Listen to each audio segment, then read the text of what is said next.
ఉండేదానికని అక్కడ చుట్టుపక్కల చూస్తే ఎవరో చెప్పారంట, అమ్మ ఆ బస్ స్టాప్ దగ్గరలోనే ఆ ఇల్లు ఉంటున్నది, వాళ్ళు మంచి వాళ్ళు ఉంటున్నారు, మీరు అక్కడ పోయి ఆశ్రమం చూడండి, వాళ్ళు మీకు సహాయం చేస్తారు.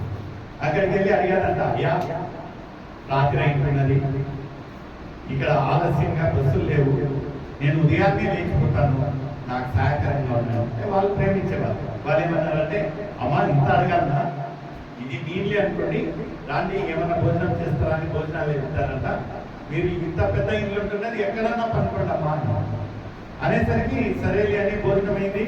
ఆమె పనుకున్నది, 11 అయింది, 12 అయింది, 1 గంట అయింది. కానీ ఈ అవ్వకు మాత్రం నిద్ర రాకుండా ఇటు అటు తిరుగుతూ ఉంటే సహజంగా వాతావరణం కానివ్వండి, ప్లేస్ మారితే కొద్దిమందికి నిద్ర రాదు.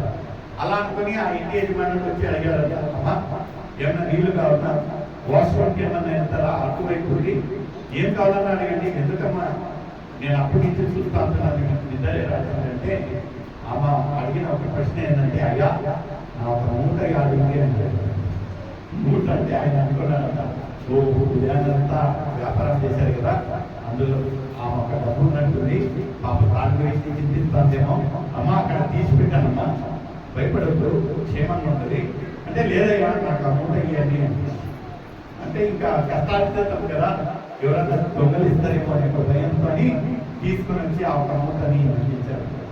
ఇచ్చేసరికి ఆ ఒక మూటని మా తల కింద పెట్టుకొని చక్కగా పడుకుంటారు. ఆ రోజు ఒక వచ్చిన ఒక విషయం ఏది ఉంటున్నదంటే, ఈమె ఎవరైతే ఇంట్లో నేను ఆశ్రయించుకుంటున్నారో ఆ ఒక ఇంట్లో వచ్చేసి మల్లెపూలు అమ్మేవాళ్ళు.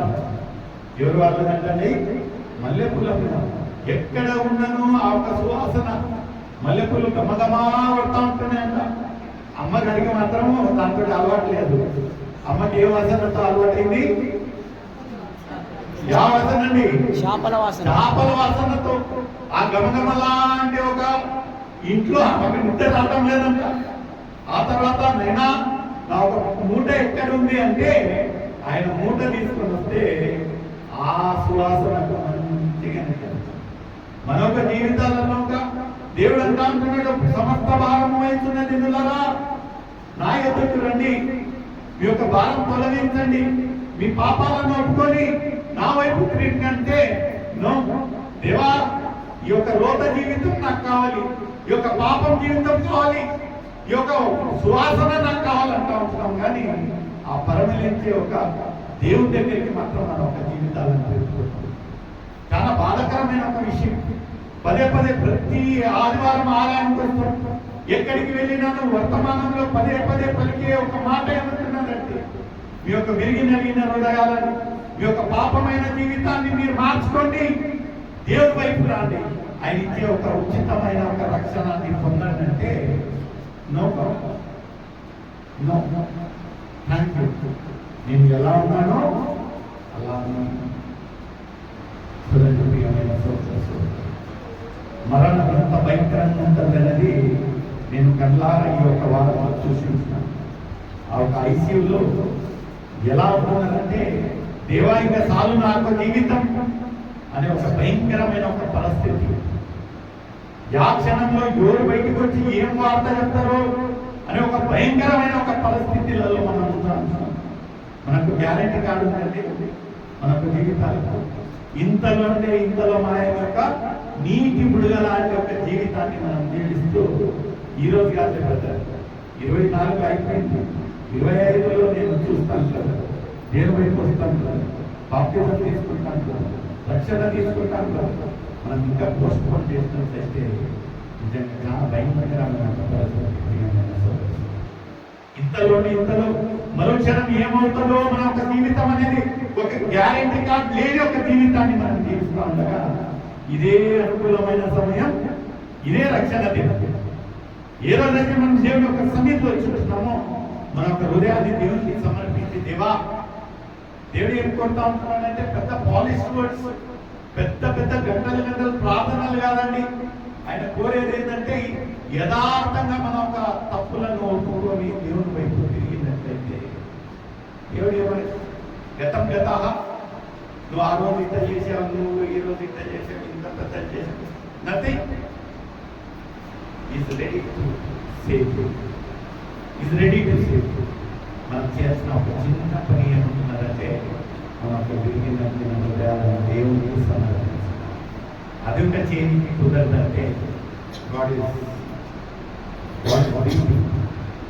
కన్నీరు పెడతాం, కన్నీరు పెడతాం.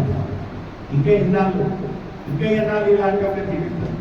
నేను అక్కడి నుంచి ఇక్కడికి వచ్చాను, పాపుల కొరకే నేను సిలువలు వేలాడుతున్నాను. నిజంగా పదే నేను చెప్తా ఉంటున్నాను, మనము దేవుడికి ఏ ఒక్క సంబంధం లేనను ఈరోజు ఈ యొక్క క్షణం వరకు దేవుడు మనల్ని కాసి కాపాడాలంటే ఏ గొప్పతనం ఉందో ప్లాన్ అండ్ పర్పస్, ఒక ప్రణాళికతో. నిజంగా నా బిడ్డ ఈ రోజు మారుతాడు, ఈ క్షణం మారుతాడు, ఈ ఆదివారం మారుతాడు అది వేచి ఉంటున్నాడు. ఎలా ఉంటున్నది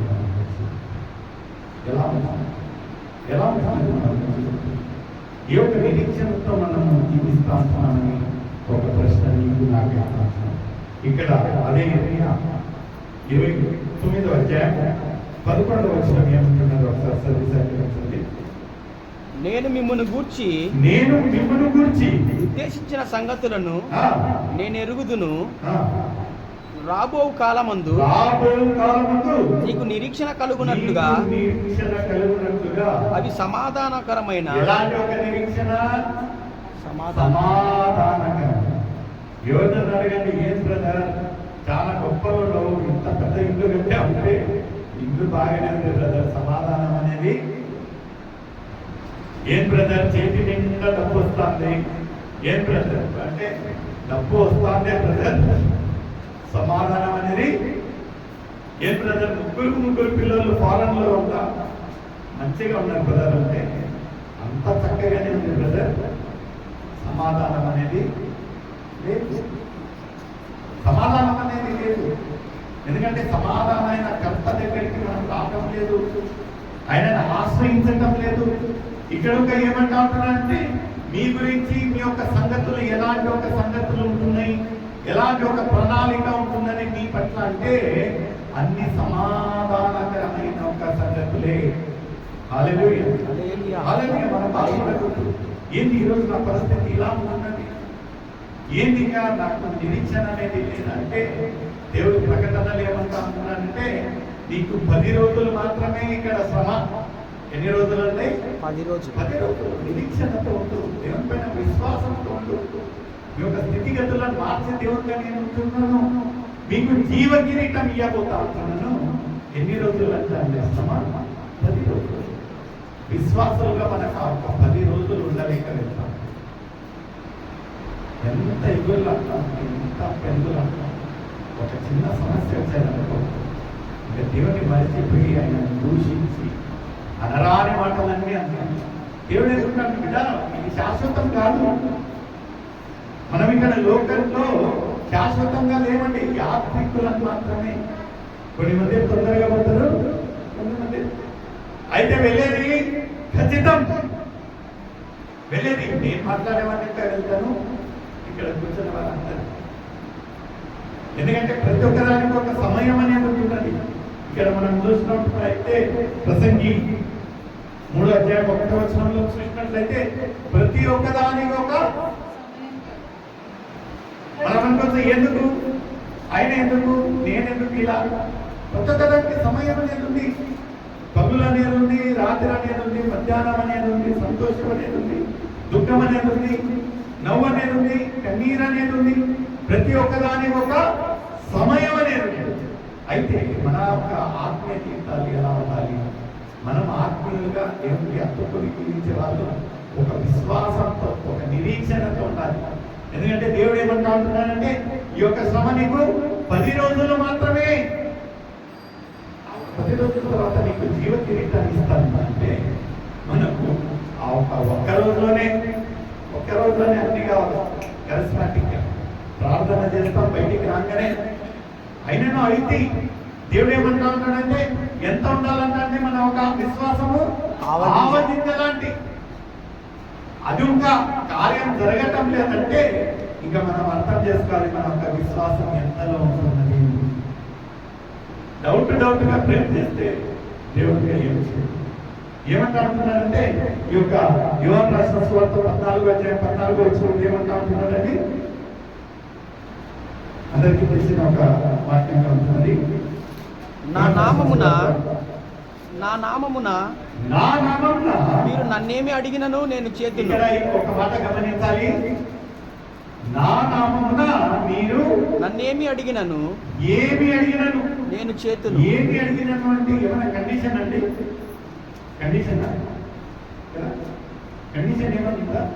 ఏమి అడిగినను? పిల్లలను చూడండి, వాళ్ళ తల్లిదండ్రుల దగ్గరికి వెళ్ళి ఏమన్నా అడుగుతారు. వాళ్ళకి అది అవసరమా లేదా అనేది అవసరం ఒక తెలివికి ఉండదు. ఏమైనా అడుగుతారు. అంటే అంత ఫ్రీడమ్ ఉంటున్నారు వాళ్ళు. చిన్నపిల్లడు వచ్చేసి నాకు కారు, నాకు బైక్ పక్కన